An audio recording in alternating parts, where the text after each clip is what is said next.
Welcome to face mass ரகம் யாரை பற்றி பார்க்க போகிறோம்னா அதிமுகவில் பார்த்திங்கன்னா இந்த இடைத்தேர்தலை வந்து புறக்கணிக்கிறதுக்கு மிகப்பெரிய லெவலில் பின்னாடி தான் ஏற்படுத்தியிருக்கு. ஏற்கனவே 10 தோல்வி பழனிசாமி சொல்லிட்டு இருக்க ஒரு சமயத்தில் 2வது இடத்துக்காச்சும் வரதுக்கான ஒரு ஏற்பாடுகள் எப்படியாவது தீவிர பிரச்சாரத்தில் ஈடுபடணும் எடப்பாடி பழனிசாமி. ஆனால் பயந்துட்டு பின்வாங்கறன்ற மாதிரி கட்சி நிறைய வந்து யோசிக்க ஆரம்பிச்சிட்டாங்க. ஏன்னா வந்து வட மாவட்டங்களில் வந்து பாமக வந்து ஸ்ட்ராங்கான ஒரு இடமா இருக்குது. ஆனாலுமே தேர்தல் சமயத்தில் பார்த்திங்கன்னா பாமக கணிசமான ஓட்டு கிடைச்சாலுமே அதிமுக 2வது இடத்துக்காச்சும் வர ஒரு திட்டமிடல் பண்ணியிருந்தா கண்டிப்பாக வந்து வர்றதுக்கான வாய்ப்பு இருக்குது. ஆனால் வந்து அதிமுக அந்த இடத்துல வந்து மோசமான ஒரு பின்னடைவு வந்து பின்வாங்குறாங்க. இதுக்கு பின்னணியில் பார்த்தீங்கன்னா ஒன்று திமுக ஆளுங்கட்சியாக இருக்காங்க இங்கே மாநிலத்தில், இன்னொன்று பார்த்தீங்கன்னா நம்மளுக்கு தெரியும் மத்தியில் பார்த்தீங்கன்னா பாஜக இருக்காங்க. பாஜகவோட தான் பாமக கூட்டணி வச்சுருக்காங்க. ஒருவேளை பாஜக அழுத்தம் கொடுத்து தான் அதிமுக பின்வாங்குதோன்ற மாதிரி வந்து தொண்டர்களே சந்தேகப்பட ஆரம்பிச்சிட்டாங்க.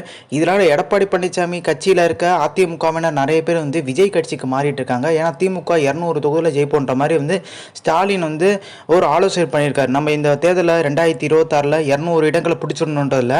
ஸோ இனி அதிமுகவில் இருந்தால் சரிப்பட்டு வராதுப்பான்ற மாதிரி நிறைய பேர் பார்த்தீங்கன்னா தாவ ஆரம்பிச்சிட்டாங்க.